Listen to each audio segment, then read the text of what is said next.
So, welcome to Past, Present, Future, the Full Circle podcast. On this podcast, we will be speaking to artists, managers, label owners, stylists, really anyone involved within the UK music and rap industry. The aim is to give you a full circle overview on their life, their past, their present, and obviously their future.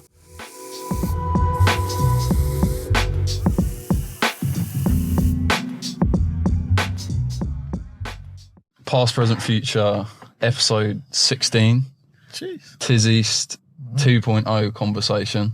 Come on, man. So yeah, as I always do, I'll give you the opportunity to introduce yourself to potentially the people that are watching this that don't know you. And then we can kind of go throughout the past, present, future journey from there.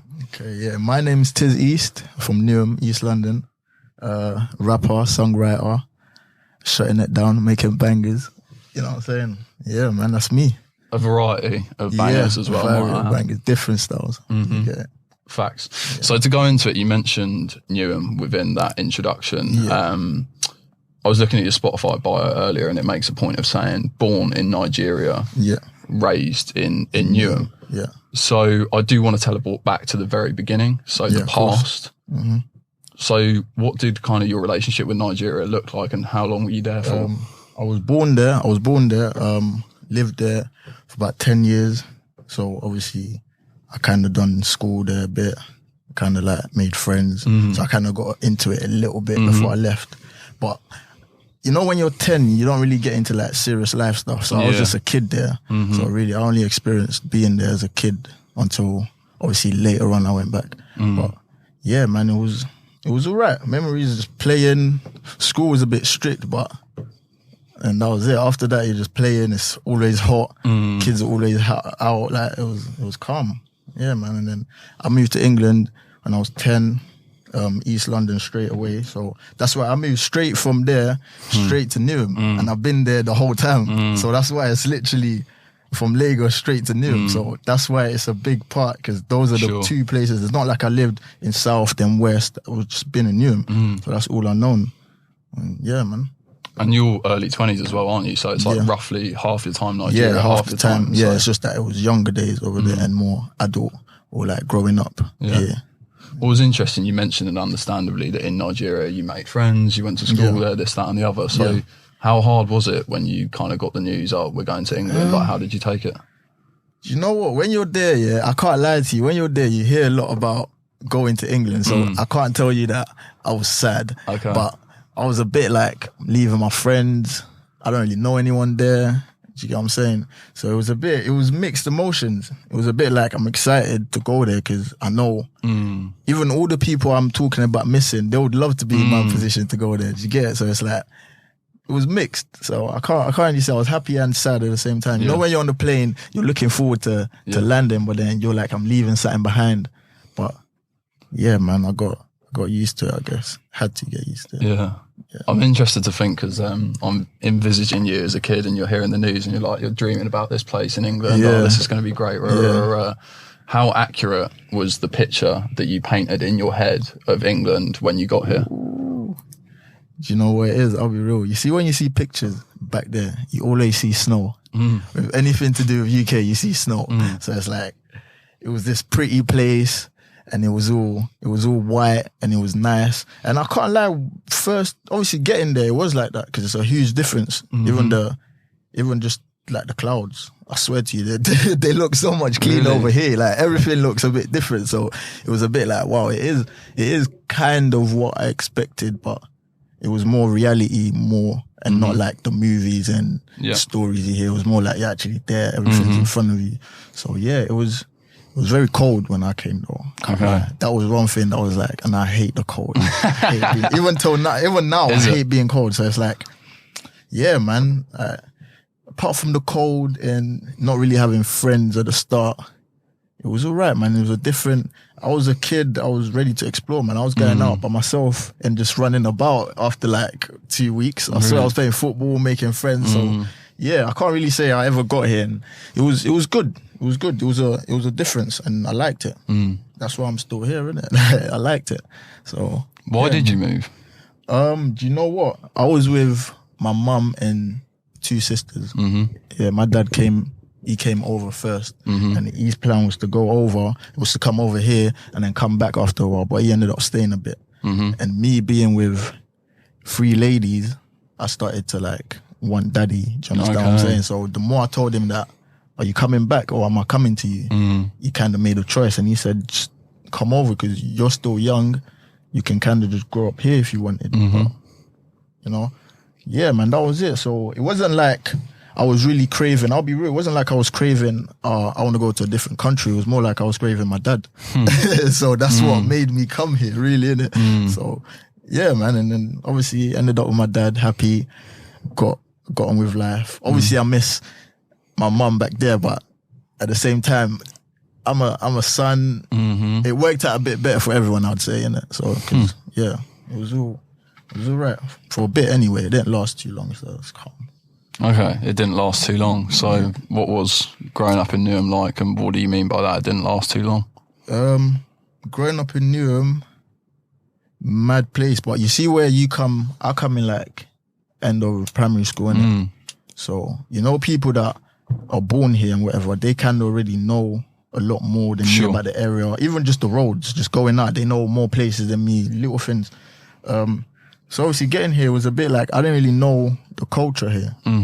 I came from, you see when I said I used to play out, I'm playing out with sometimes barefoot, shorts and maybe even no top. But not even out of like poverty. That's what made sense. Like it's too hot to be, it didn't really matter about how much this cost. So I came from going from that to like, you have to have like Reebok trainers. I think that was what was in fashion when I came. You had to have the Reebok trainers and like the Ralph Lauren top. And I didn't really know about that. So it took me a while. I was getting Primark too much because my dad, straight if an African man, if you come here and you ask an African man, where can I go get clothes? He's not going to take you to the designer stuff. It's going to take you to Primark. So I ended up wearing all of that, but I didn't really mind. And I feel like even with that, I kind of fit in all right because I was just myself, innit? And if you didn't like me, I'll just focus on people that did like me. Do you understand? Like, I'm not going to bother with you.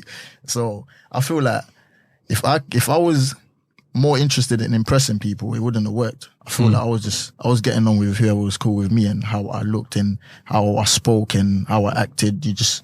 And that was it, man. I just kept to myself and whoever was ready to like be friends with me, even at a young age. So yeah, it was all right. It was all right in like primary school. It was all right.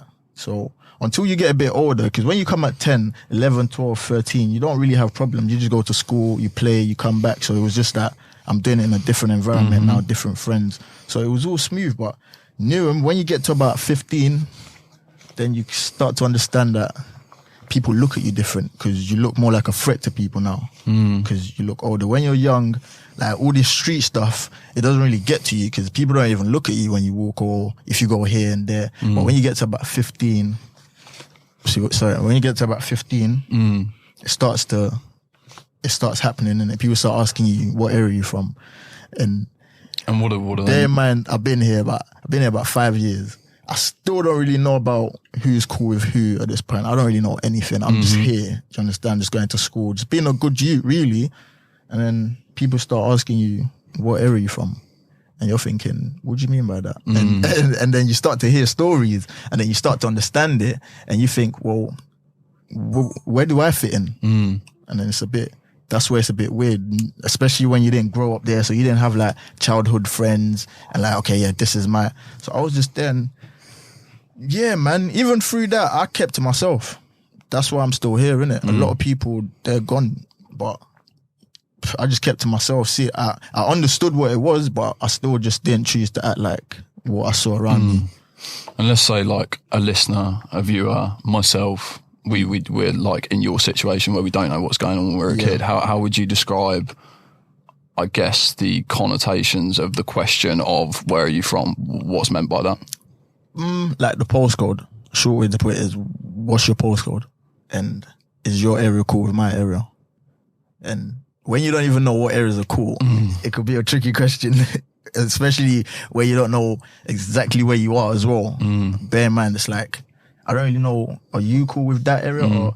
So I just used to just say blatant things like Newham. And it's like, we're in Newham. And I'll just in Newham. I'll stick to that. And I'm not involved in none of this. And I feel like that kind of got me through it. I feel like I was lucky as well, because I didn't go to certain places. I'll stick to my friends. I wouldn't really go out partying too much in areas I wasn't familiar with. Do you understand? Because it was like, even if you're in East, if you went to a place like South, you can get that question in South. And when you start telling them I'm from East, they might not believe you, because they'll think, nah, you're from South. Where in South are you from? And then it could be an issue. But I was alright. I had a few issues, but it's not. I'm here, man. I'm good. Do you understand? It's where I'm from. People go through worse.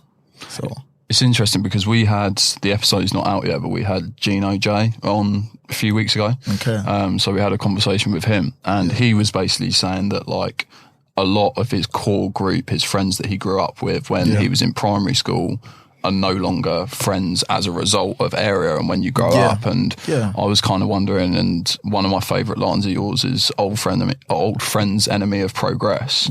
And that kind of, it made me like put those two things together. So I wanted to understand. He's not lying. I know he's not lying. Understand? Like, I know Gino, innit, and I know he's not lying. It's and we're from like the same area, so it's like that's what happened. You see that happen. Like, I was in school with people who were friends. I see them, whatever, and like literally, he's killed him. Like real life, he's actually killed him, and they was playing in school together. So, understand? How painful was that? And even aside from that scenario that you just mentioned, so literally your best friend that you spent X amount of years with, and then all of a sudden, just because of the situation, you're told you can't be friends. Exactly. That's what makes it even worse. It's what you've been told that causes it. It's not even that. It won't necessarily be that they've actually got a problem with each other. It might be someone older's told you that, don't fuck with them, man. Why are you gonna fuck with them, man? And that causes, and that just becomes a massive issue afterwards. I was gonna say, what are the implications if you say, nah, that's my friend? Like, then you become a target, I guess, or they don't look out for you. But here's what I mean. Like, I didn't care being a target. I didn't care if he wasn't looking out for me. That's how I got through it. Certain people get pressured into it and think, like, he's older. If I want him to be cool, then I've got to kind of just hear what he's saying and do what he's saying. Where I was a bit more like, yeah, whatever, man. You get it? To more or less anything to do with that, I was more like, yeah, whatever, man. I didn't really show interest. Like, don't talk to him. He's from, yeah, whatever. But that's what I'm saying. I was lucky. I got through it, and I guess I could say just got through it.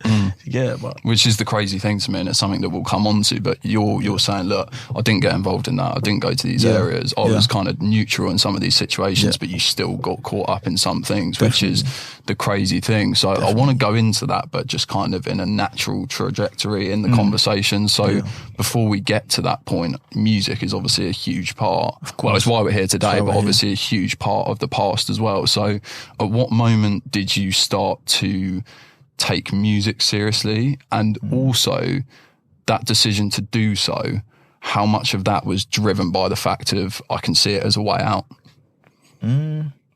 Music for me, like the first time I was ever around music was like church times. That was the first time I ever like see someone playing the drums or see someone playing the keyboard. I didn't really get into it until I was about, everyone done like, messing around in school. That's how it really starts with me doing music. Not like, obviously I was listening to bare different artists, but with me doing music, it starts with a brick phone, like back in the day, and they're playing a beat. I can't even remember what that beat's called. There was one beat that everyone used to play. I think it was a Nokia beat or something like that. And then everyone's just spitting. No one's really a rapper yet. No one really cares about doing it. It's passing time. It's something fun to do. And then after a while, my first time going studio, let me think, was I even serious? I don't think I was even serious the first time I went into the studio. We just went there again, just as something to do. Like, there's this guy who has a mic in his house. He's charging like, I think £10 or something, like, for an hour to record a song. We're like, what? We can sound like Jay-Z. We can actually rap on the beat and then hear it back. I was gassed. And I was with SV as well. This was crazy. I'm still with SV now, still making beats. And do you understand? So I was with SV and another friend of mine. We went in the studio. We didn't even need an hour. We were so gassed to be in there. We just done everything bare quick. Like, I swear we could have made like 3 songs if we came prepared. Because obviously we already had the beat, the bars, so we just had to go in there. Everyone knocked it out in like 10 minutes. We've been rapping these things for how many times have we rapped it before? So now I just rap it again, innit? So we done it quick. So we probably spent about 30 minutes, 40 minutes just listening to what we recorded, just gassed and just like, we can't believe that, like, that's us. Like, we're listening back to ourselves. So we was gassed. We even gave each other our names in the studio. Is it? SV got his name at that studio session. That's how we came up with the name, because the guy asked, like, what do you want me to save it as? Yeah. What are your names? And we didn't have names. It was just, and obviously you don't put your government names. Everyone's like, nah, man, what do I put it as? What name do I? And yeah, we made our names. Yeah, man, that was my first experience recording tunes. Then getting into it, I'd say was probably when I went home and started listening to that same tune and like playing it to people, and they're like, "Raw, you're all right." And I'm thinking, and I'm going home and I'm thinking, yeah, I'm all right, innit? Like, this is all right. So I'm going home now and I'm thinking, yeah, I'll spend another £10 to go there. But maybe I didn't really see myself get into it. I kind of started liking it. That's how I got into it. So I slowly just, and then before you know it, everyone's like, yo, like, you should do a video, man. Shoot a video. So I remember a mate of mine that went to my school, he had a camera them times. I always knew he'd done filming and stuff, but I was never into music. So now that I started music, I was like, this is my guy now, do you get? So I hit him up, Peanut, John Watts, I hit him up, and then, yeah, man, shot a little video. It was meaty, man. Looking back at it now, it was a meaty video, I can't lie. But yeah, man, it was fun. And then I put it on YouTube.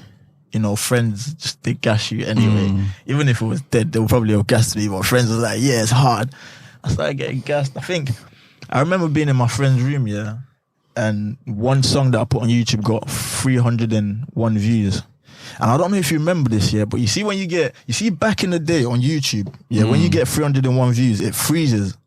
And then the next morning, you get a mad number. I think it freezes. Then the next day, I think all the numbers come in, like in the morning or while you're sleeping, it'll work out. So I remember I got 301 and I was gassed. I was thinking, yeah, in the morning, my thing's gonna be on like 1,000. Bro, I woke up, I was on like 320 or something. I was feeling, because like that number, I used to see it all the time. Like when, I think it was SPTV or Link Up TV, yeah, when they used to upload videos, I would watch it and it would come out at like maybe 8, and then it would get to about 300 and something, and it would freeze. But like, I would see that, I know this has got more. Then in the morning, I would go on there, it's got like 5K. So I thought that was what was going to happen to me, but obviously it didn't. Like, I was still there. I was still in the hood. But yeah, man, then... That's interesting. I don't know, but that motivated me though. It didn't really make me feel like, oh, no one wanted... I was just like, nah, I got to make one that's harder. Then they'll listen. And then, yeah, man, I can't really remember the exact period that I said, yeah, I'm going to get into music like that. But the moment that I said I'm going to take it serious and could be a way out, yeah, because you doing it and actually now saying, wait, hold on, let me take it seriously and it could be my way out the hood. That was probably about 20... When I did the first pop-off? 2018? Maybe about 2018, yeah. Yeah, I came back from Nigeria in 2017. I kind of thought. And then about 2018, yeah, I say about 2018, I started really saying, yeah, man, let me actually go for this. Yeah, man, it's not as far away from me as I thought. Yeah, because at first you feel like these people are millions, and then you find out that, yo, he's from like East London as well. And you're thinking, rah. And you think, yeah, it's possible. And yeah, man, I started getting motivated. Not too long after that, I met my manager. And yeah, man, we're here. Your manager, so that's one of the things I want to go into shortly, is your team and how strong your team is and how much it helps you. But within that, so you mentioned like you started taking it seriously in like 2018 roughly, and I'm sure that, you know, the reason I'm going to ask this question, but how are you feeling about things in 2020 in terms of your prospects of really making it? In 2020? In 2020 we done 3 mixtapes. So we was really going for it. Understand? I felt like, I don't know where it is, but I guess I actually don't know how to explain that, because I feel like I do release hard music, but maybe I feel like the right people haven't heard it yet. Yeah. And all you need is one person to hear it. Agreed. And then it seems like everyone's heard it. And I just feel like that one person didn't hear it that year. They just haven't heard it. So Sorry, Karen. I was just going to say, you released the 3 mixtapes. Yeah. So you're really going for it. Yeah. And then you do the proper shoot. Yeah. And obviously the situation occurs. How much does that take you backwards, and how would you describe that situation at the time? Do you know what it is? Yeah, that situation just made me stronger, man.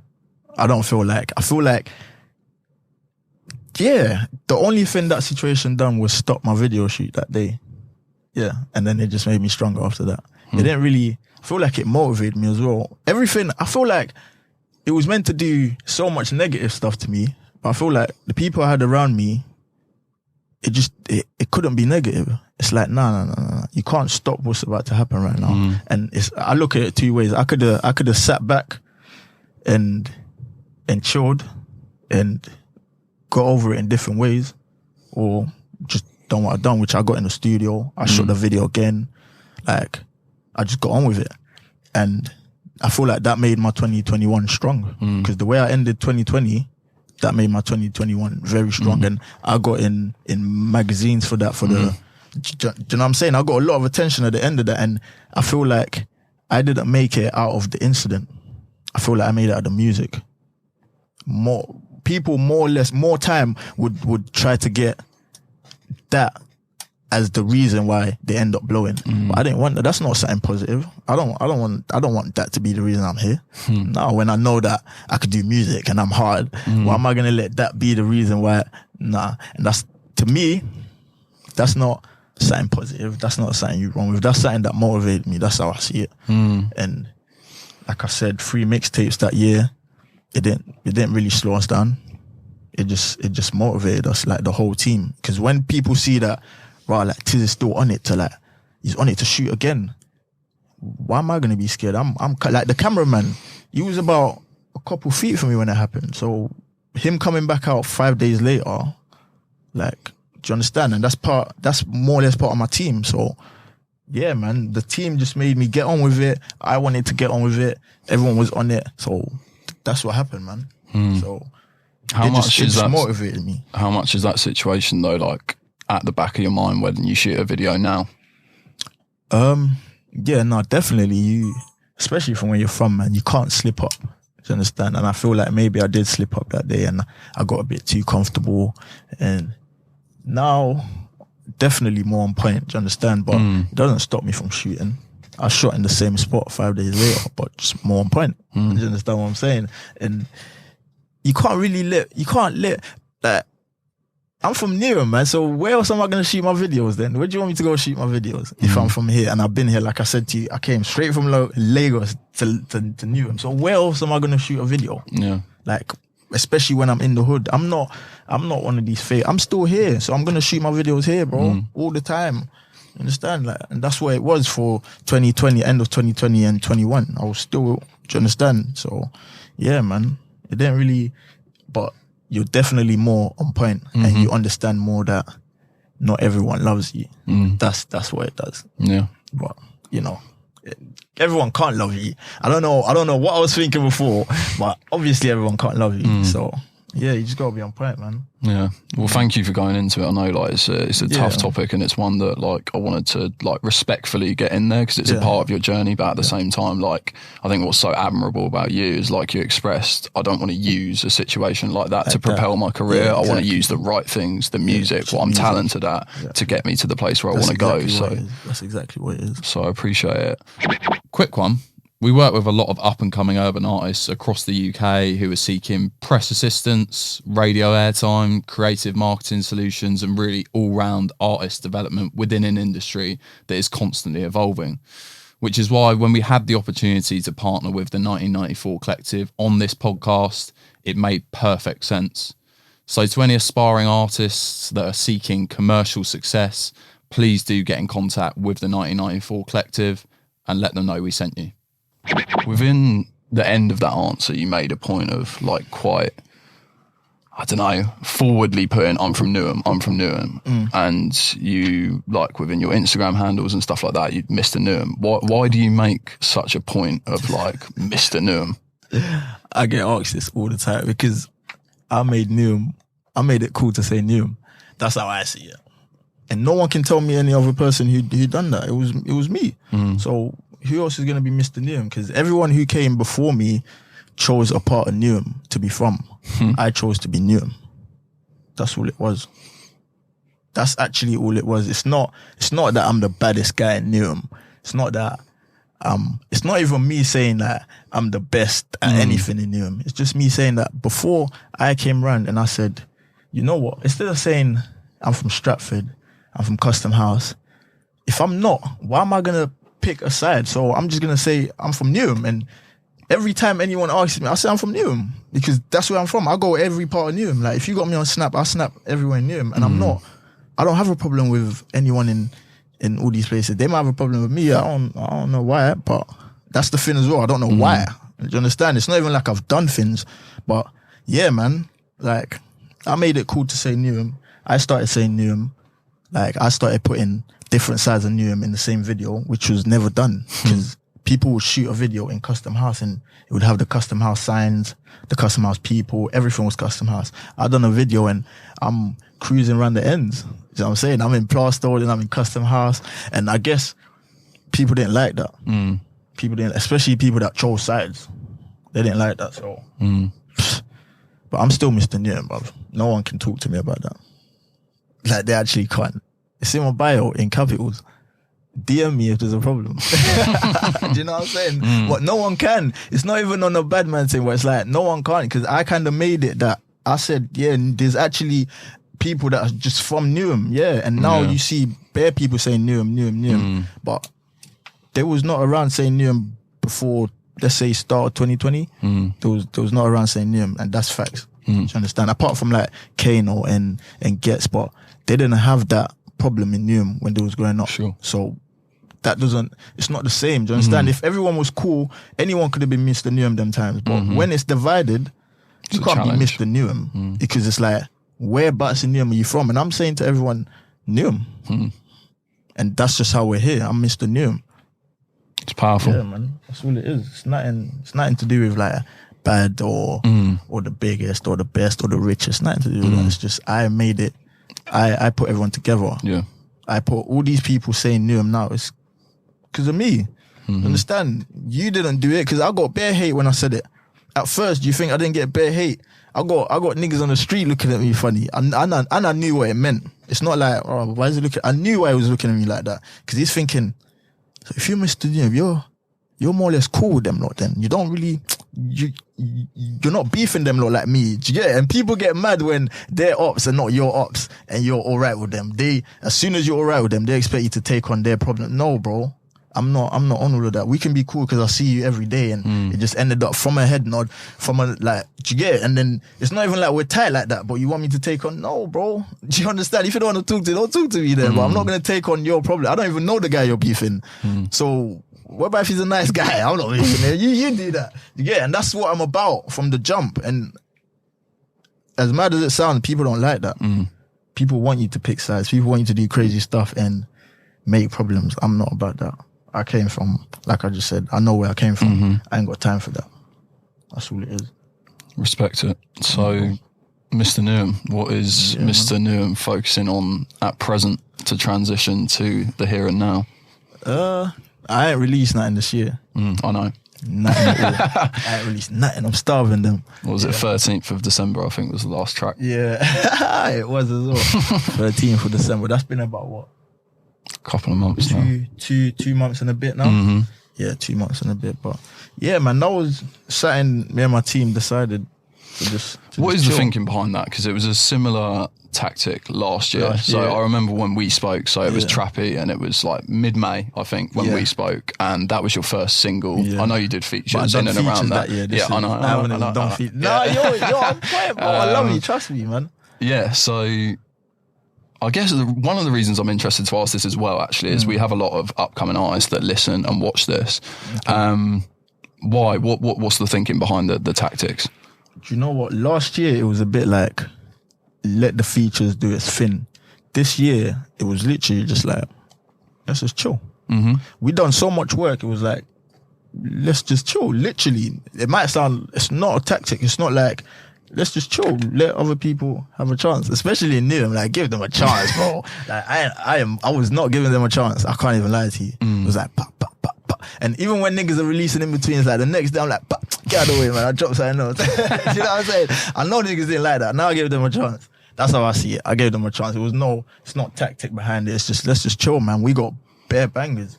And when we drop, we don't really have like, we got to drop every 3 months. When we drop, you know what it's like. We could just drop. I ain't dropped nothing this year, but we can end the year dropping 10 songs. Yeah. You know what I'm saying? It will end the year with 10 songs, and 2 months into that year, you didn't drop nothing. Do you understand? So yeah, man, I was just giving them a chance, but I definitely got, like I said last year, I definitely got bangers coming, man. Shit. And I can't wait to drop them now, because it's like, I ain't shot a video in a minute.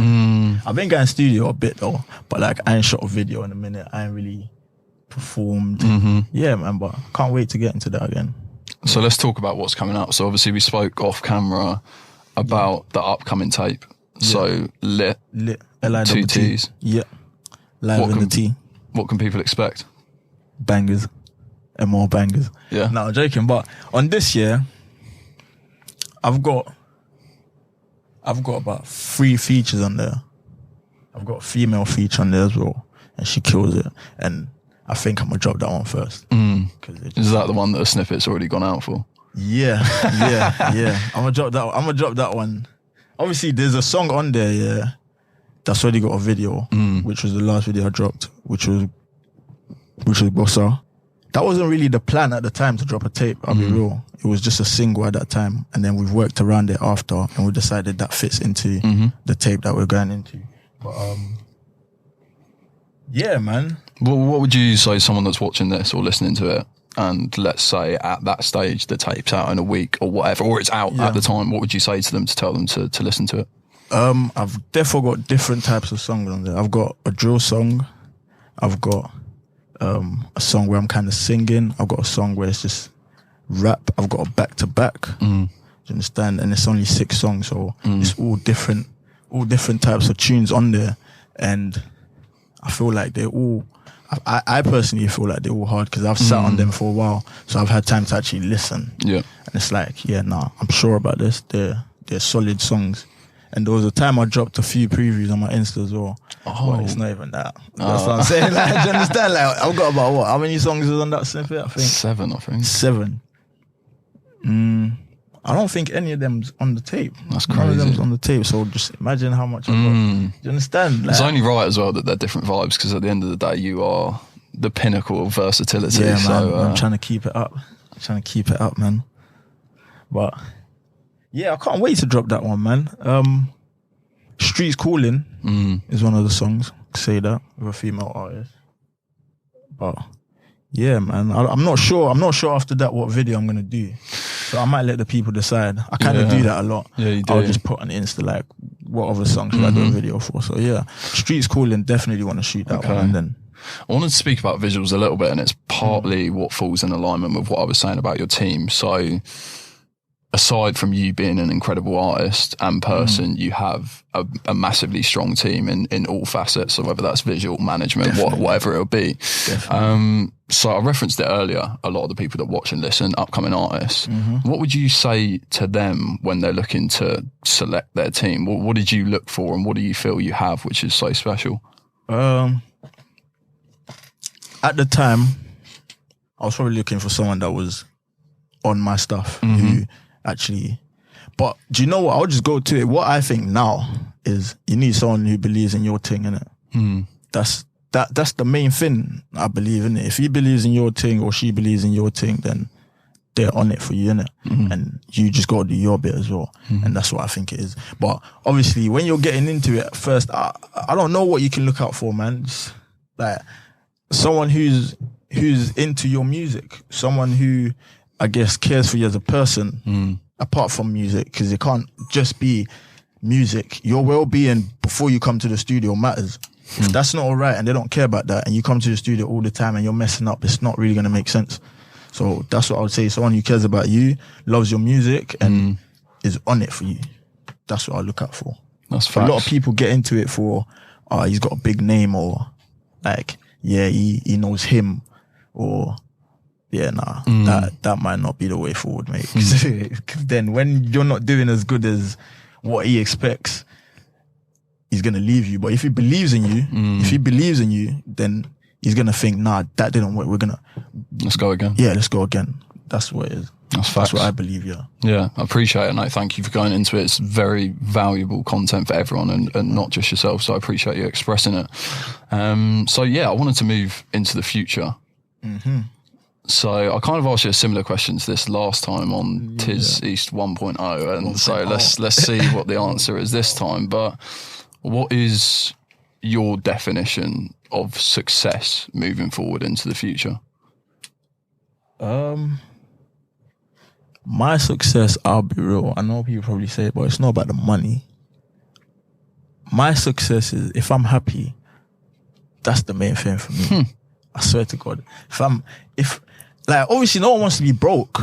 No one wants to be broke, and people always say, I'd rather have money, fuck. Like, certain people don't care if they're happy, they just want the money. But like, do you not hear stories about people that are filthy rich and then they just kill themselves? Yeah. Like, how does that happen if they got all that money? So what I crave the most is happiness. Yeah. Happiness for me and my family and my people. Do you get it? Yeah. No, I agree. And what I read about a lot is happiness will breed an abundance of money. Whereas if you strive for money, the happiness might not follow. Yeah, so if you pursue happiness as your number one goal, I'm pretty certain that money will come along the way. Exactly. And you will have the right state of mind to actually know what to do. It might not be a lot, but because you're happy, you might know the right move to make at that time.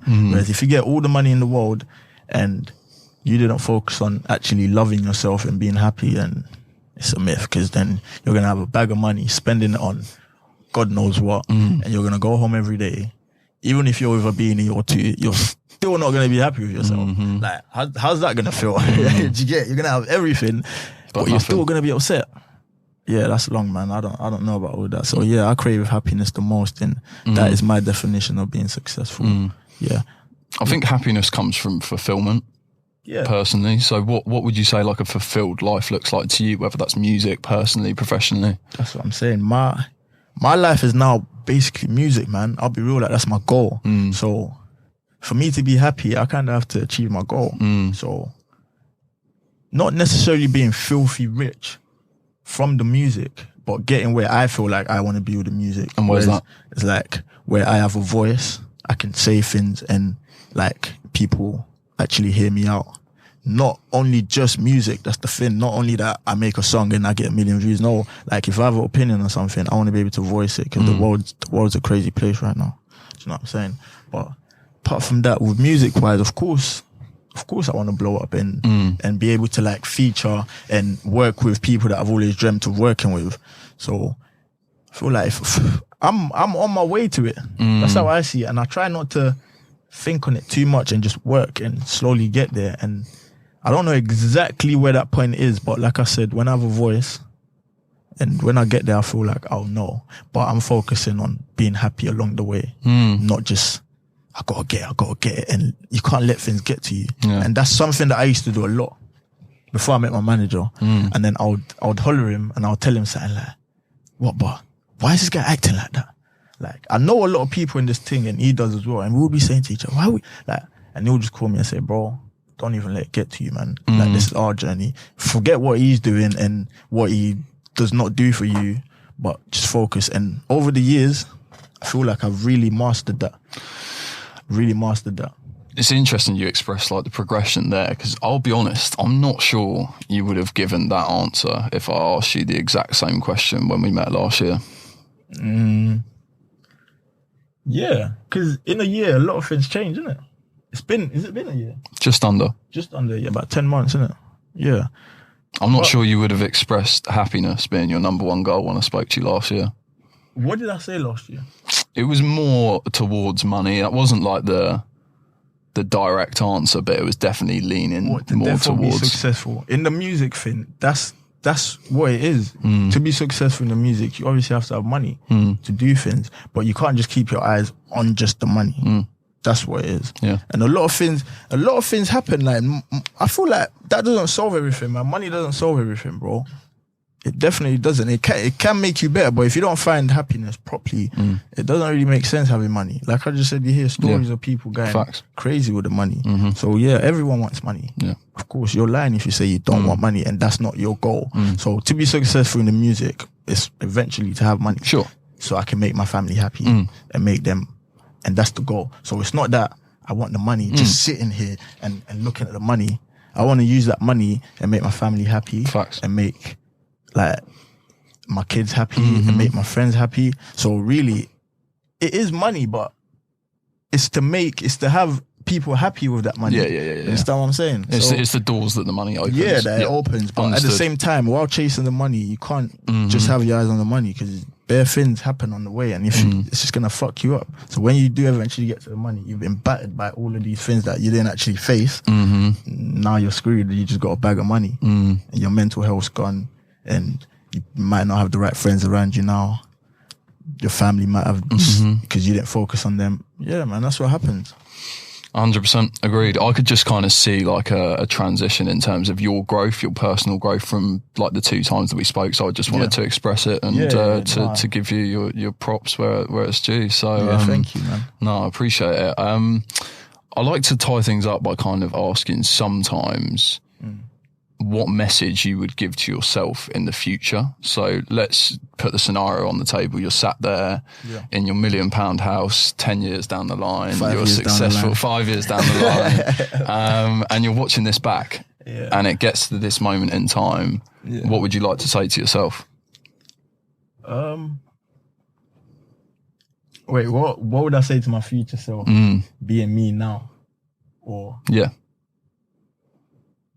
focus. That's what I would say. Focus. Don't get distracted by whatever you've got. Remember what you was thinking about now. Like I just said to you, happiness.